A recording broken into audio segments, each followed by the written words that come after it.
Hey, you're watching JayzTwoCents, and I'm wearing a very brightly colored shirt, which means that we're going to bring you an affordable graphics card review. Actually, those two things really have nothing in common, do they? Either way, we're going to check out a graphics card that gives you awesome performance and it doesn't break the budget.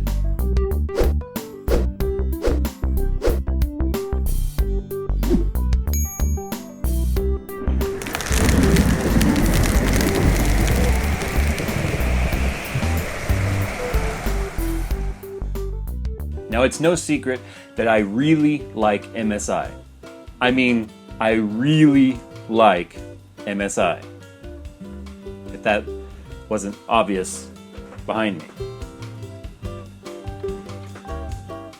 So when MSI was willing to send me a brand new R9 card that is unreleased, I had to jump at the chance to test this card out and see whether or not this is a card that you guys really should spend your hard-earned money on. Because the graphics card that we're going to look at today is aimed directly at the person who is on a budget. I mean, you've got the R9 290X, you've got the 280X, you've got the high-end cards that are out there. But a lot of people just don't have that kind of money to blow. So we're going to take a look at a graphics card today that is aimed right in the middle. And that is going to be the R9 270. There it is. It's got a dragon on it and everything. Now, a lot of people may be looking at this right now going, what gives? The 270 is already out. What's already out is the 270X. This is the 270. There's no X on it. So this is aimed right around where the 7800 series is on the 7000 series. And if you want to get really technical, this would be right around where the 7850 is today, or yesterday. Now, let's go ahead and talk about what it is that we're looking at here. This is the R9 270 Gaming OC Edition by MSI. Now, I really like the gaming line that they've come out with this year. 2013 was the year that MSI launched its new gaming line of graphics cards and motherboards, and they're aimed at just that, the enthusiast gamer. Now, it's a mid-range product. It falls right in the middle of their product line, and it offers a lot of really unique features that definitely appeal to gamers. One thing it does feature that I want to go ahead and mention first, because a lot of people have asked about shadow play and how I feel about it, but I will tell you that this graphics card right on the back of the box here shows that it comes with the Experience, it says Predator. It says Experience Predator. And this is a lot like NVIDIA's Shadow Play, where it will record your gaming as it's happening, and then you can access it later and use it for playback in videos or YouTube videos or whatever you want to do with it. So it does feature that. Now, when it comes to the construction, it does have solid capacitors, and it does have a 18-year gaming life on the solid caps. So the caps are rated 18 years or 158,113 hours. That's pretty big. Now, the gaming edition has a really cool design to it, and their logo and their mascot in this whole gaming edition thing obviously is this dragon, and it looks really, really cool. And this is the OC model, as I mentioned. And it does have in the gaming app Easy Tune, so you can set it for OC mode, gaming mode, or silent mode.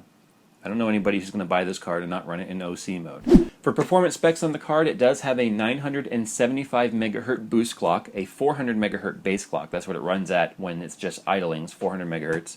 And it has a 256-bit memory bus. It has 2 gigs of onboard memory, and it does have 4 DisplayPort outputs. It's got your DisplayPort, HDMI port, DVI-I, and DVI-D. It is recommending a 500 watt or greater power supply. It has to have at least one 6-pin PCI Express connector, and it has to be able to supply 75 watts to that 6-pin connector. So the bottom line is any reputable power supply company is going to be able to power this card. It's not a very hungry card whatsoever. Now I'm going to go ahead and open this thing up. We're going to take a look, and we're going to take a look at what comes in the box.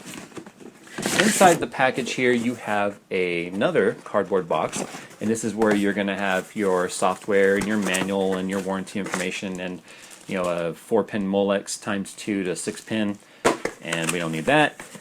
And you have your user's guide and your manual and your user's guide and your software disk. I recommend downloading a fresh one off the internet because things are always changing. And then you have your DVI port to VGA adapter. I don't think anyone should be using that. But let's go ahead and get to what really matters here, and that is the card. We've got the card right here in this anti-static bag, and it is definitely a looker.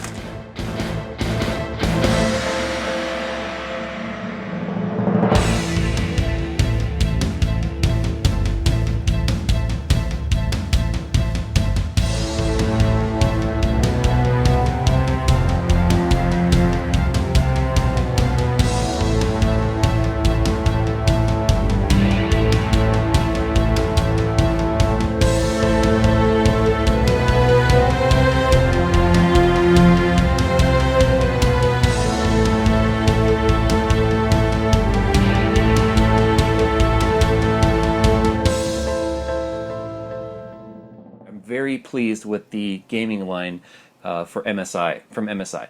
A lot of gaming coolers sometimes just look really over the top. They're really not very attractive, but this looks awesome, especially if you're going with a black and red build or maybe an AMD build. This is just going to look really, really hot. You've got this really awesome gaming logo right here with the dragon on it, and you've got your dual fans on here that run at an incredibly silent operation. I mean, they move so much air, and it helps that they have this massive heatsink on there that just runs the entire length of the card. And in fact, it extends out past the back of the card, as you can see right here.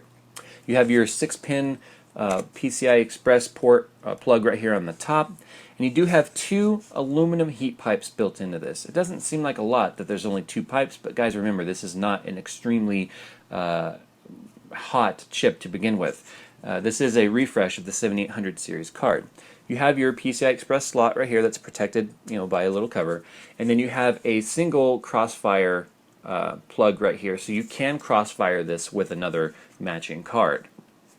The overall design of this looks really good. It has a matte black PCB on the back. It just looks very attractive. So considering the fact that the PCB is mostly what you get to look at if you have a window in your system, it looks really awesome. And then it has an MSI logo right here on the top that you get greeted with if you look into your case with a window. So aesthetics, this is a very, very pleasing card. I really like the way that this looks. As we mentioned in the box, you do have your 4 different ports on here, your DVI-I, DVI-D, full-size HDMI, and DisplayPort.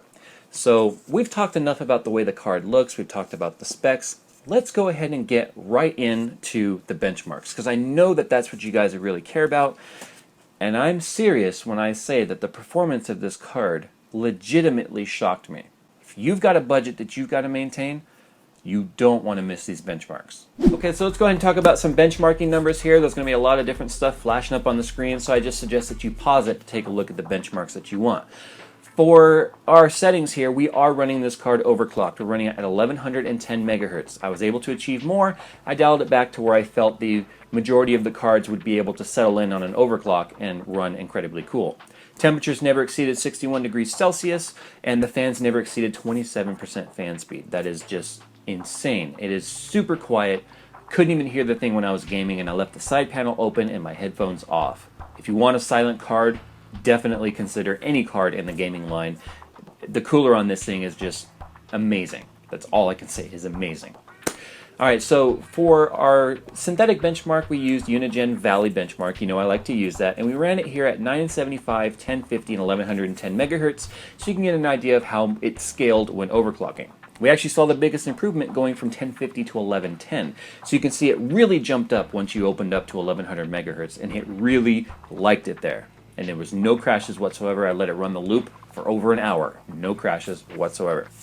Now I put up some other games here. We got BioShock Infinite, Borderlands 2, and Tomb Raider. Just wanted to give you guys an idea of what the performance looks like. Just pause it on the benchmark you want to take a look at. But I know what you guys all care about is Battlefield 4. Now Battlefield 4, as we know, is an AMD title. And AMD cards love Battlefield 4, and this is no exception. So how did this mid-range AMD card really perform? Now I took the lowest averages of all the FPS benchmarks that I did in all the different maps. So what you're seeing right here are what the lowest averages are. Some maps performed really well, some maps are more stressful than others. So you're taking a look here at what these stressful maps were and what their averages were. Again, as the benchmarks pop up on the screen, just pause them at the ones you want to look at. But let's go ahead and talk about Ultra for a minute here. Battlefield 4 on Ultra, on a card that's mid-range like this one, was absolutely enjoyable to play on. Some people might look at the 50 FPS average and say, well, that's too low. Or some people might even be saying, why is this card performing as well as it is? Well, you know what? Maybe it's because it really likes the overclock. Maybe MSI just put together a really awesome mid-range card. And maybe AMD is just really starting to bring it to the table and not only going after the high-end crown like it is with the 290X. This might be the year where mid-range AMD cards take the crown as well. Because these numbers, guys, they shocked me. They shocked me as much as they are shocking you right now, I'm sure.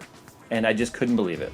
The game was butter smooth once you go through and apply some of the fixes that I've done other videos on to the registry and whatnot. Definitely check those out. The game was butter smooth. I was able to not worry about spikes all over the place, because the average frames per second that you're seeing here truly were average. They were very, very level. You'd see some spikes and some dips, but the bottom line is it wasn't very noticeable. The screen latency, or the frame latency, was, according to MSI Afterburner, was very, very steady. You weren't seeing these crazy times going all over the place. The frame latency was very level. So the card is delivering you frames on a consistent basis. And we need to break out of that concept of frames per second and care more about the frame latency, or the time it takes to render that frame. Because you could have 50 frames per second, but if the first half of that second delivered you 40 of those 50 frames per second, your eye is going to perceive that as being very stuttery and choppy gameplay. So the card delivered very smooth graphics. Guys, if you are looking for a mid-range graphics card that's not going to break the bank, it's quiet, it's efficient, and it's just giving you an amazing bang for the buck, or price to performance ratio, you've got to consider the R9 270. It literally shocked me. And you guys know that I'm a graphics snob. I've always used the high-end cards, and I'm still shopping right now for what high-end card I want to put in this rig and really show off to the world, saying this is the card that JayzTwoCents is using. And this just turned my world upside down, because if the 270 is performing like this, I can't wait to experience what the higher end cards are really bringing to the table from AMD. I've said it before, I think this might be the year of AMD. This card only proves it. Guys, I love MSI, and it's a brand that I have spent a lot of money on out of my own pocket. And this R9 270 Gaming Edition card, if you're wondering if I'm giving this away, or if you're wondering if MSI is taking it back, I got news for you. It's going in my second rig that I'm building right now, and you'll have to pry this from my cold, dead hands. And even then, you're not getting it. Don't even try it. The dragon will get you. It'll eat you. I swear to God. Now, when it comes to gaming keyboards, there's nothing as nice as finding that keyboard that perfectly matches you. That one that feels just right, it's got the right weight, it's got the right sound. And a lot of people seem to think that mechanical switches is something new when it comes to PC gaming.